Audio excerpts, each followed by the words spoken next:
Don't worry, these are just basic drills. The mat is here to keep you safe while we practice the movements. Assume the position, Mountain Man ordered his terrified, obese wife, his true meaning. Assume the position, he ordered. The words struck Tempe Blackthorn like a whip across raw skin. She froze in the middle of the dimly lit cabin, the firelight flickering against her tear-streaked cheeks. Marshal Jeremiah Jer Ironwood stood in front of her, his badge glinting on his chest, his shadow tall and unyielding against the wall. Outside, the wind howled through the Badlands, dragging with it the memory of gallows and gunfire. Tempe's voice cracked. "Please, I've done nothing wrong." Her hands instinctively went to the back of her head, a reflex from months of running, of being cornered, cuffed, and called a criminal. "If you're going to arrest me, do it quickly." Jerry's jaw tightened. He took one step closer, his boots echoing on the wooden floor. But instead of reaching for his revolver, he reached for the training mat rolled up beside the stove. "Tempe," he said quietly now, the command gone from his tone. "That's not what I meant." She blinked through tears, confused. He knelt and spread the mat flat on the floor. "I need to teach you something, a stance, a way to defend yourself. Assume the position means get ready, not surrender." Tempe's breath shuddered in her chest. "Defend myself? From what?" "From the men who still want you dead." Her knees weakened. For a long moment, neither spoke, just the crackle of fire and the ghost of fear between them. Then, slowly, she stepped onto the mat, her trembling hands curling into fists. Jerry nodded once. "Good," he murmured, "now again. But this time, with your head high." Outside, the wind screamed across the cliffs, but inside, something steadier began to rise, the faint, stubborn pulse of courage. The Badlands stretched endless and cruel red earth carved by wind and time, where law and mercy often died beneath the same sun. Marshal Jeremiah Ironwood had chosen this place for a reason. It was far enough from Washington's politics and close enough to the borderlands where justice still had a pulse. He lived alone in a cabin that doubled as his outpost, a fortress of order in a world that preferred chaos. Every wall told his story, bounty posters curling from smoke, a rack of rifles polished daily, a small cell that rarely held anyone long because no one dared cross him twice. Tempe had never imagined her life would end up here or begin again here. Once, she'd been a bookkeeper's daughter in Charleston, a woman who laughed too loud and wore dresses too bright for polite society. Until one night, a fire devoured a judge's home, and her name was found written on a letter nearby. She was accused of arson and murder crimes she never committed. The men she'd trusted turned on her. Her friends vanished. She ran for her life, hunted across 3 states until her photograph appeared on wanted posters nailed to every saloon wall. When the marshals finally cornered her near the edge of the Dakota frontier, it was Jeremiah Ironwood who stopped them. He'd seen the inconsistencies, the forged testimony, the missing evidence. And when he realized the real culprit was the judge's own brother, a man too powerful to touch, he made a choice that cost him his badge in the city. He hid her. Now she stood in his mountain cabin safe, yet bound to him by a law older than the one written on parchment. Her marriage to him was her shield. At first, she couldn't meet his gaze without trembling. Everything about him radiated control, the precise way he folded his gloves, the methodical sound of his revolver being cleaned, the way his blue eyes measured everything and every one. But there were moments, small, disarming ones, when the man behind the badge showed through.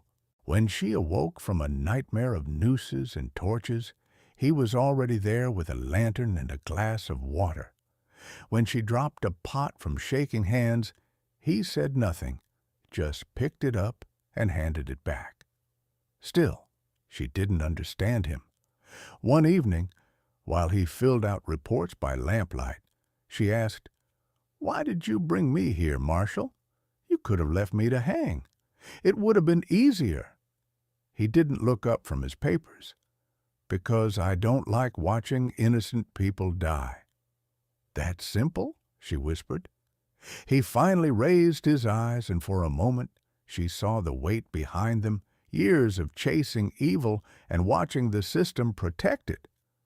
"Nothing about this job is simple," he said, "but truth should be." Silence settled between them, heavy yet oddly comforting. Outside, coyotes howled in the dark. Inside, the fire burned low, and for the first time since her arrest, Tempe's heartbeat began to slow.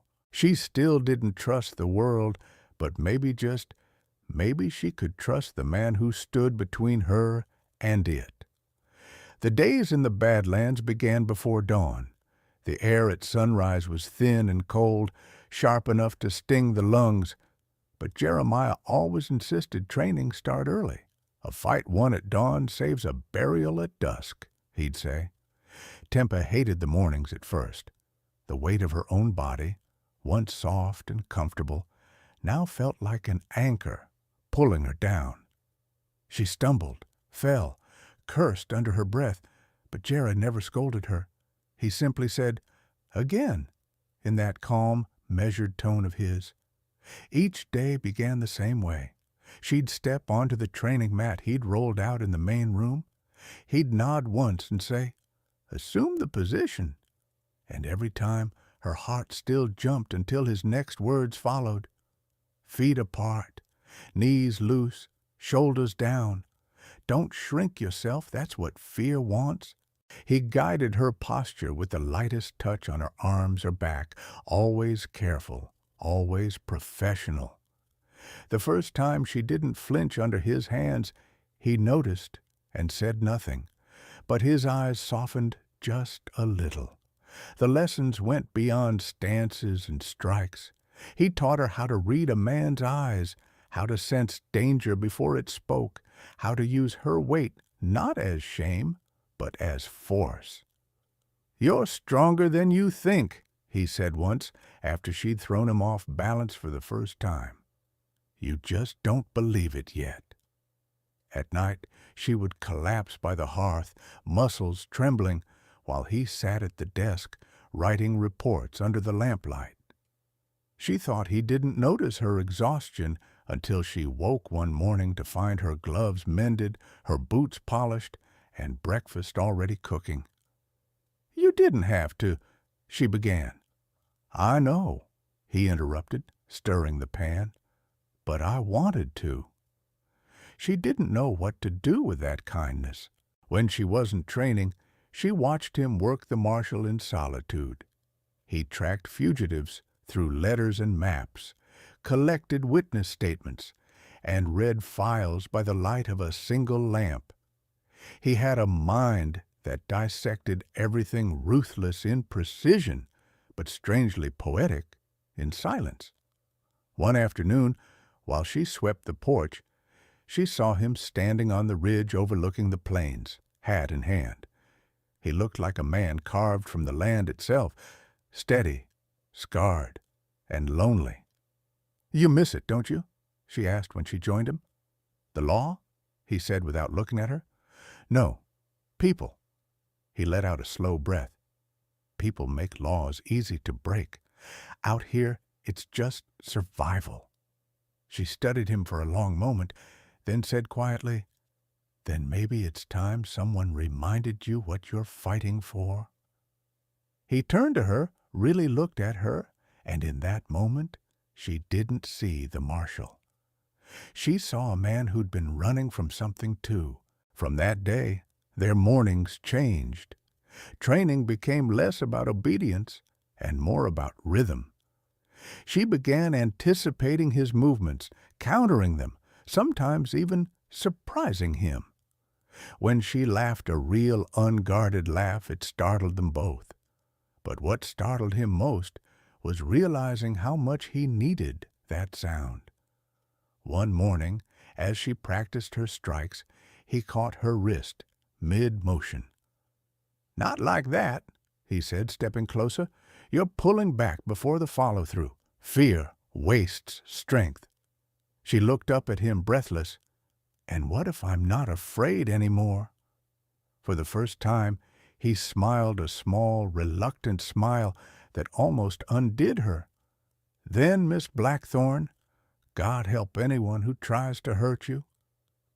The desert wind swept between them, dry and fierce, but the distance felt smaller now.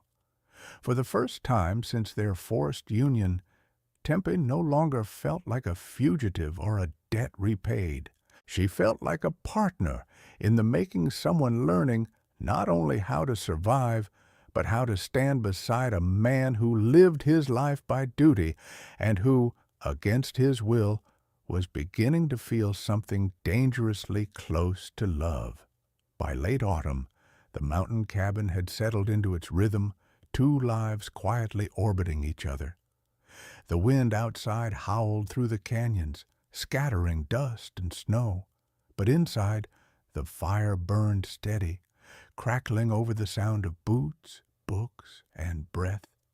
Tempe had grown stronger, her movements no longer clumsy or hesitant.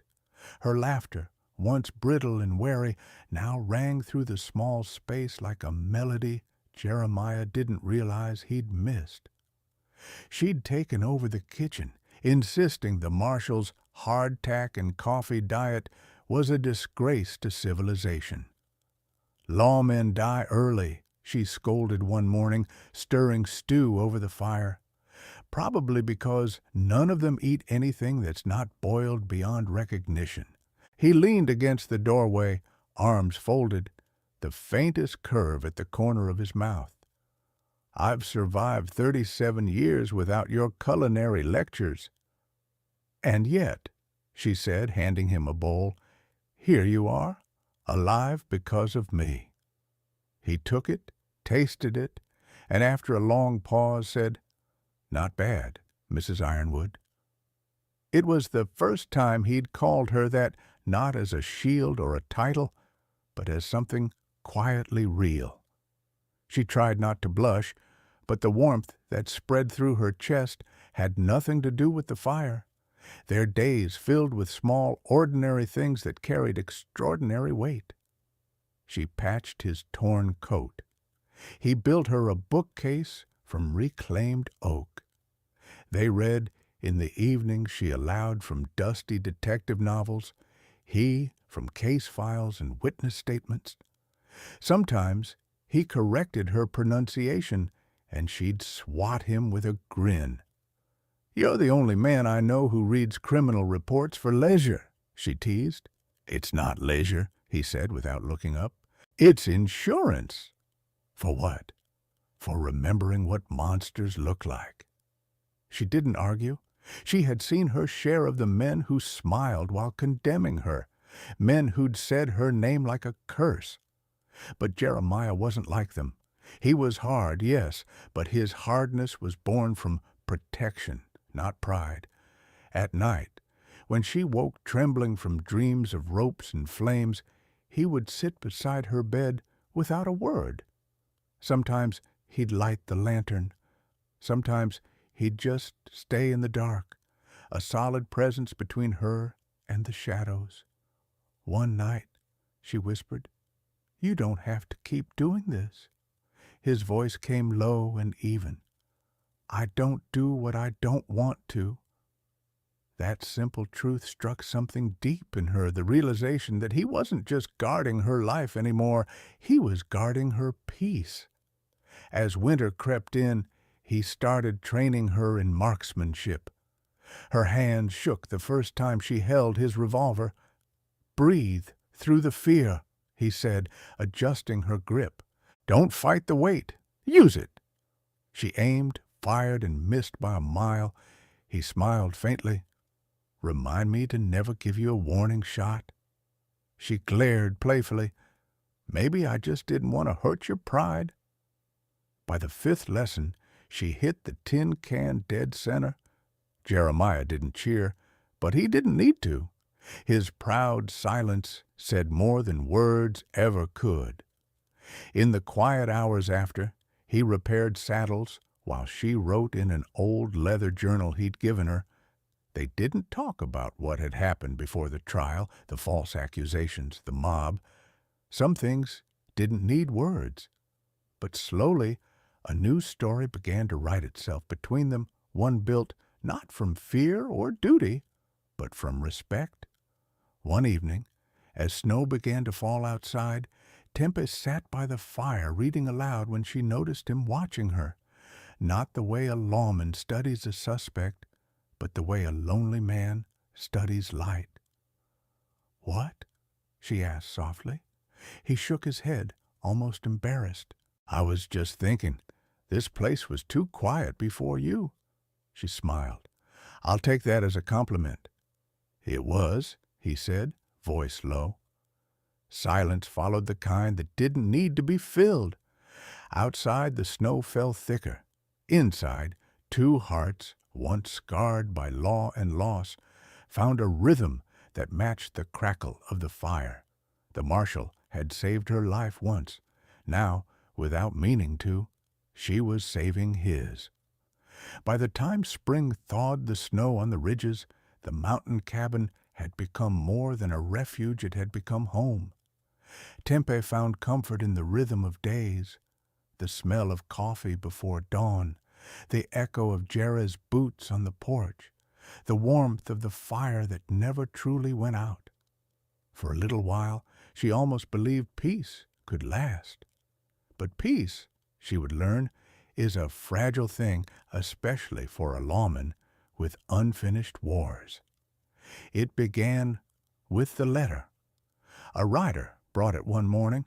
The seal of the U.S. Marshals burned into the paper.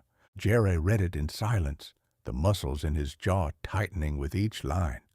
When he finished, he folded it neatly and placed it in the drawer of his desk.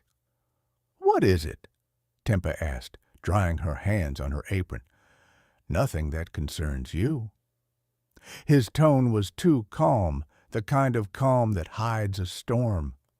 She didn't press, but that night, when she found him outside by the fence with a half-empty flask and eyes fixed on the horizon, she knew nothing was a lie.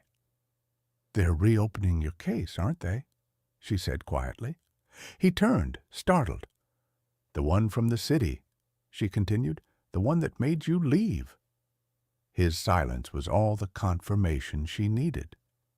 "Tempe," he finally said, voice low, "there's a man named Silas Boone, a marshal turned traitor.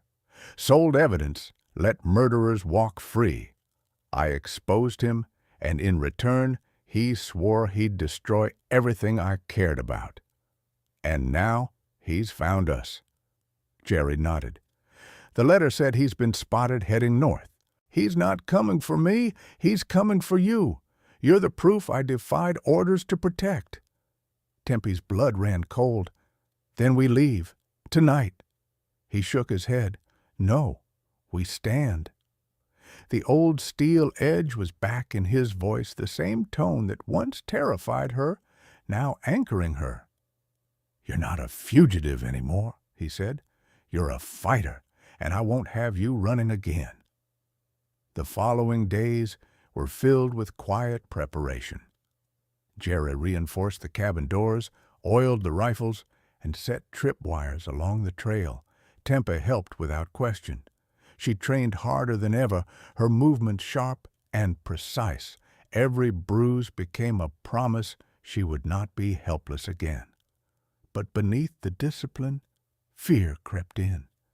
Each night, she woke to the sound of the wind scraping the shutters, imagining boots crunching in the snow, the creak of a gun holster in the dark. On the third night, Jerry found her sitting by the fire, wide-eyed. "Can't sleep?" he asked. "Every time I close my eyes, I see them coming." He knelt beside her, resting a hand over hers. "Then stay awake with me." She met his gaze, saw something raw and human in the marshal's eyes, not authority, but worry for her. "Why risk everything for me?" she whispered. "You could have saved your career, your life." "Because once you've seen an innocent woman hang in your nightmares," he said softly, "you don't let it happen again." She swallowed hard, tears burning the corners of her eyes. "You think you failed before?" He nodded. "And I don't plan to fail twice." Outside, a coyote howled long and low. They both froze. Then, faintly, came another sound. Hooves, more than one, moving slow through the valley. Jerry stood, hand instinctively going to his revolver. "They're here." Tempe rose beside him, steadying her breath. Her voice was firm. "Then I'm ready." He looked at her, at the woman who'd once begged for mercy, now standing like a soldier beside him. For a moment, pride and fear warred in his eyes. He handed her a revolver. "Stay behind the beam. Aim center mass. Don't hesitate." Her hand didn't tremble when she took it. The door creaked as the wind shifted, carrying the scent of smoke and gunpowder. Jerry exhaled slowly, every muscle coiled. "Tempe," he said quietly, without looking at her. "No matter what happens, remember you're not the hunted anymore." And as shadows began to move through the trees, she realized something terrifying and beautiful. The man who once saved her life was now trusting her to help save his. The first shot shattered the silence. It came from the ridge above, slicing through the cold air and splintering the window beside the door. Tempe dropped to her knees instinctively while Jerry pulled her behind the heavy oak desk. The scent of gunpowder filled the cabin, mingling with smoke from the dying fire. "3 men," he muttered, peering through the crack in the shutter. "Boone brought help." Tempe's pulse pounded in her ears. The lessons, the stance, the breathing, the focus, all blurred together. Her hands trembled around the revolver, but Jerry's voice cut through the chaos, calm and certain. "Breathe, Tempe. You know this. Assume the position." Those same words that once froze her now steadied her. She widened her stance, pressed her shoulder against the beam, and waited for his cue. A shadow darted past the porch. Jerry fired once, clean and quick. The man dropped. Another figure appeared from the back Tempe's side. She saw the glint of metal before Jerry did. Her training took over. She turned, exhaled, and pulled the trigger. The blast echoed off the stone walls. The man staggered back, clutching his shoulder, his gun falling to the floor. Jerry looked at her, not in disbelief, but in pride. "Good shot." The last man tried to rush the door, and this time they moved together, his rifle, her revolver, their breathing in sync. 2 shots, perfectly timed. Silence followed, heavy and absolute. Outside, the night smelled of gun smoke and pine. Tempe's hands were still shaking when Jerry lowered her weapon. "It's over," he said quietly, but she shook her head. "No. Boone's still out there?" He hesitated, then nodded once. "Then we finish this." They stepped outside together, boots crunching over frost. The moonlight revealed Boone standing by the fence, a rifle leveled at them, his grin sharp as a knife. "Well," he said, his voice dripping with malice, "Ironwood, always playing the hero, and look at you training your little wife to shoot." Tempe's eyes burned, but her voice was steady. "Better than dying running." Boone laughed, then raised his gun. The crack of a shot split the air. For a heartbeat, Tempe thought she'd been hit. but Boone's expression twisted, and he fell forward into the dirt.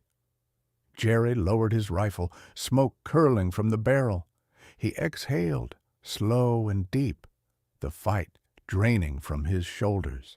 Tempe stood frozen until he turned to her. "You did well," he said softly. "Better than I could have hoped." She swallowed, trembling. "You trained me to survive." He shook his head. "No, you trained yourself. I just reminded you how." The night was quiet again. Only the whisper of wind through the pines remained a hymn for the living. Inside the cabin, the fire still glowed. When Jera closed the door behind them, Tempe realized she no longer feared that sound. For the first time, it didn't mean captivity. It meant safety. The dawn that followed was the first true peace either of them had known in years. The mountain lay still, wrapped in gold and silence, and the smell of smoke faded slowly into clean air. Tempe stood on the porch, wrapped in Jerry's coat, staring down at the valley where the mist curled between the rocks like ghosts being carried away. Behind her, Jerry stacked his rifle on the rack and poured 2 cups of coffee. His movements were slower now, careful, as if the weight of the night had finally caught up with him. When he handed her the cup, their fingers brushed. Neither pulled away. "You realize," she said softly, "we'll have to report what happened." He nodded. "They'll clear it. Boone had warrants stacked higher than my roof." "And after that?" He looked toward the horizon, the sun glinting off the badge pinned to his vest. "After that, I'm done chasing shadows. The world's full of people like you, hunted, broken, misunderstood. Maybe it's time someone taught them what you've learned." Tempe smiled faintly. "How to fight back." He met her eyes. "How to stand." Weeks later, the cabin became something new. The iron bars from the small cell were melted down to make training dummies. The front room was cleared for mats and chalk lines. Women from nearby settlements began arriving, some battered, some frightened, all seeking the same thing Tempe once did, a way to feel safe again. Jer trained them with quiet authority. Tempe trained them with compassion. Together, they built something stronger than law, a sanctuary of self-defense and self-worth. One evening, as the sun dipped behind the ridges, Jer placed his badge on the table and turned to her. "Marshal Ironwood is gone," he said, "but I think Jeremiah finally found his peace." Tempe reached for his hand and whispered, "And Temperance finally found her strength." The wind moved softly through the open door, carrying with it the faint echo of gunfire long past, not as a warning, but as memory. 2 survivors, standing tall in the place where fear had once lived. Every scar tells a story not of pain, but of survival. Tempe's journey began with fear and ended with purpose. Jera's mission started with justice and became love. Together, they proved that strength isn't about dominance or power. It's about standing your ground when the world tells you to kneel. Wherever you're listening from, maybe in a quiet room, maybe on a long night drive, tell me, where in the world are you right now? Because if you still believe that love can heal what fear once broke, stay a little longer. The next story is waiting for you.